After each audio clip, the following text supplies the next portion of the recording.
Hello दोस्तों, मैं हूं अम्बुज और स्वागत है आप सभी का डिफेंस एंड डिप्लोमेट्स पे। तो दोस्तों, आज हम पॉलिटिक्स, इंटरनेशनल रिलेशन, डिफेंस से बाहर हटके करंट अफेयर और धार्मिक विषय पर चर्चा करेंगे। दोस्तों, छात्रों के लिए जहां यह विषय आज का करंट अफेयर का इशू है, वहीं अन्य जनों के लिए, भक्तजनों के लिए, श्रद्धालुओं के लिए धर्म का विषय है, हिंदुओं के लिए धर्म का विषय है। दोस्तों, आज हम बात करेंगे रथ यात्रा के बारे में। आप जानते होंगे, विश्व प्रसिद्ध है यह रथ यात्रा। पुरी में भगवान जगन्नाथ मंदिर से निकलती है। इस रथ यात्रा में 3 रथ होते हैं। भगवान जगन्नाथ के रथ को नंदी घोष कहा जाता है, जिसकी ऊंचाई लगभग 45 फीट के आसपास होती है।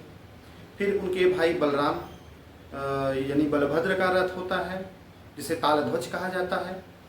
और उसके बाद उनकी बहन सुभद्रा का रथ होता है, जिसे दर्पदलन के नाम से जाना जाता है, जिसकी ऊंचाई लगभग 43 फीट की होती है। ये रथ मंदिर के मुख्य द्वार से होते हुए मंदिर से 3 किलोमीटर की दूरी पर गुंडाची मंदिर में जाकर के रुकते हैं। ऐसा कहा जाता है कि गुंडाची मंदिर इनके मौसी का मंदिर है, उनके मौसी का घर है। यह बाल स्वरूप में तीनों भाई बहन अपने घर से निकल के मौसी के घर जाते हैं, जिसमें बहन की जिद होती है कि वो मौसी के घर जाएगी, तो भाई उसे छोड़ने के लिए मौसी के घर तक जाते हैं। और इसमें इन जो 3 प्रमुख रथ हैं, इन रथों पे मोटे मोटे बड़े 50 मीटर से भी लंबे या उसके आसपास की मोटी रस्सियाँ बांधी जाती हैं, जिसे श्रद्धालु स्वयं खींचते हैं। और ऐसी मान्यता है कि जो इस रथ को खींचता है वह मृत्यु पर विजय प्राप्त कर लेता है। यानी कि मृत्यु पे विजय प्राप्त करने से तात्पर्य है कि वो आवागमन, यानी कि फिर से जन्म, फिर से मृत्यु, इन सब से वो मुक्ति पा जाता है और वो प्रभु का परम धाम को जाता है।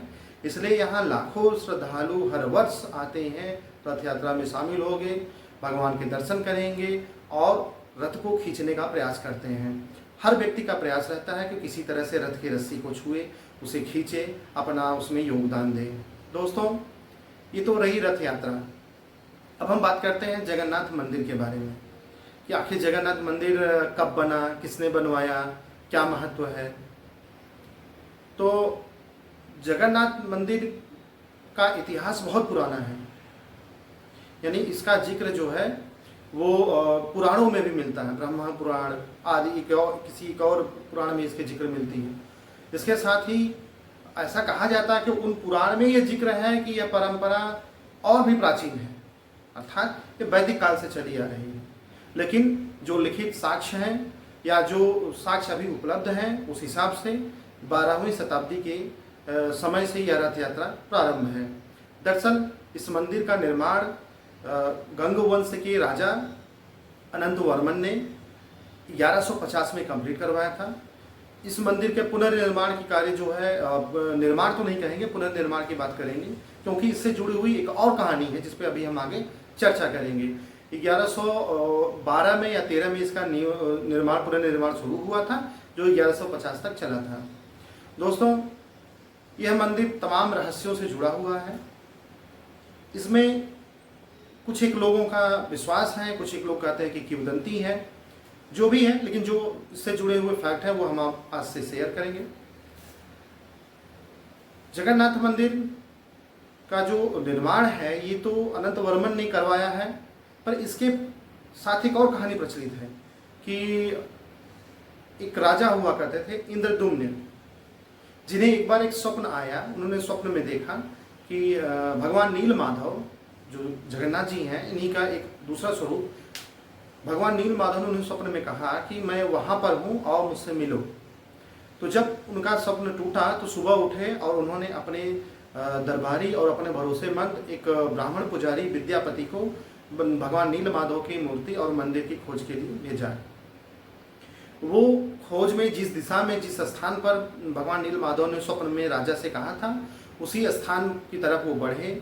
थोड़ा कठिनाई के साथ विद्यापति उस स्थान तक पहुँचे और वहाँ जाकर के उन्होंने देखा कि जनजाति समाज के जो राजा थे विश्ववसु, वो इनकी पूजा किया करते थे। तो इंद्रद्युम्न राजा ने जनजाति समाज के जो राजा थे उनसे सहमति मांगी और उनकी अनुमति के बाद उन्होंने समुद्र किनारे पुरी में ही भगवान जगन्नाथ के मंदिर का नींव रखा। एक कहानी यह भी है। दूसरी बड़ी बात है कि इस मंदिर में कभी भी किसी भी श्रद्धालु से उनकी जाति नहीं पूछी जाती, उनके प्रवेश पर कभी भी निषेध नहीं किया जाता है। अर्थात कि ये भगवान जगन्नाथ का मंदिर समूचे सनातनियों के लिए एक जैसा है। यहाँ एक जैसा व्यवहार होता है। जो भक्त भगवान के मंदिर में प्रवेश नहीं कर पाते हैं, किन्हीं कारणों से नहीं जा पाते हैं, वो भगवान से मिल सके, इसलिए भी रथ यात्रा निकाली जाती है। रथ यात्रा इसलिए भी निकाली जाती है, मैं क्यों कह रहा हूँ, इसके पीछे का भी एक रहस्य है, एक कहानी है।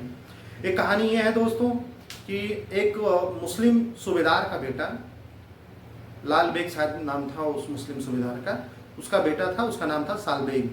सालबेग एक ब्राह्मण महिला और एक मुस्लिम पिता का संतान था, लेकिन बचपन से वो कृष्ण जी का परम भक्त था और उसकी भक्ति इतनी ज़्यादा थी कि वो अपने जीवन से जुड़े हुए अन्य कार्यों को छोड़ करके सिर्फ भक्ति में लीन रहता था। लेकिन उसकी आयु भी कम थी और वह बीमार रहता था। तो इसलिए उसकी माता ने कहा कि एक बार तुम जाओ भगवान जगन्नाथ से दर्शन करो। तो विडम्बना यह थी कि वो तो मुस्लिम का बेटा है, मुसलमान है, तो भगवान के दर्शन कैसे करेगा। तो उसके माँ ने सुझाव दिया कि आप जाइए, जब रथ यात्रा होता रहेगा उस समय आप यात्रा में जाइएगा, भगवान के दर्शन आपको मिल जाएंगे। अगर आप रस्सी पकड़ लेंगे, रथ खींच सकेंगे, रथ को छू सकेंगे, तो भी आपकी मुक्ति हो जाएगी। लेकिन बीमारी के चलते सालबेग इतने अशक्त हो गए, इतने कमज़ोर हो गए कि वो मंदिर तक नहीं पहुंच सके। रथ यात्रा जहाँ से शुरू होती है उस स्थान तक भी नहीं पहुंच सके और रास्ते में ही अचेत होकर गिर गए। भक्तों के द्वारा जब रस्सी खींच करके रथ गुंडाची मंदिर की तरफ ले जाया जा रहा था, उसी समय रथ वहां जाकर के रुक गया जहां सालबेग अचेत होकर गिरे हुए थे और बहुत प्रयास के बाद रथ टस से मस नहीं हुआ। तो ऐसा कहा जाता है कि थोड़ी देर बाद सालबेग को होश आया और उन्होंने भगवान के दर्शन किए और उन्होंने भगवान को धन्यवाद दिया, तब जाकर के रथ आगे बढ़ा।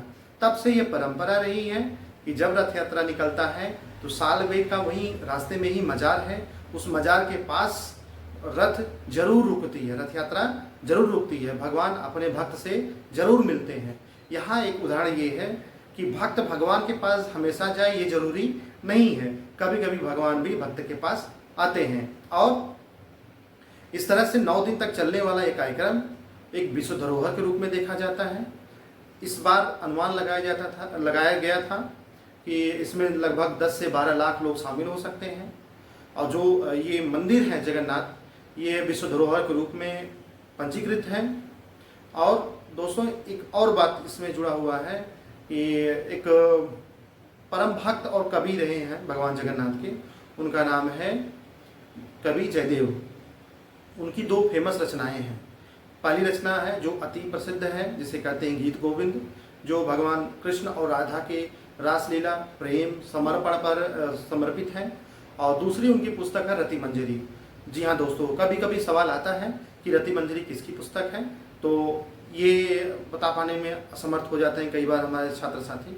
तो याद रखें उनकी 2 फेमस कृतियाँ हैं, और भी कृतियाँ हैं पर ये 2 ज़्यादा प्रचलित हैं, गीत गोविंद और रति मंजरी। तो गीत गोविंद अधिक प्रसिद्ध है। तो इस तरह से आपने देखा कि कल रथ यात्रा का आरंभ हुआ है और रथ यात्रा एक हिंदू त्यौहार के रूप में मनाया जाता है। अब रथों के नाम याद रखेंगे, इनकी ऊंचाई याद रखेंगे, रथ कितने दूरी तक चलती है इस बात को भी याद रखेंगे और भगवान के प्रति श्रद्धा सुमन बनाए रखेंगे। आपको हमारा चैनल पसंद आए, लाइक करिए, सब्सक्राइब करिए। तब तक के लिए गुड बाय।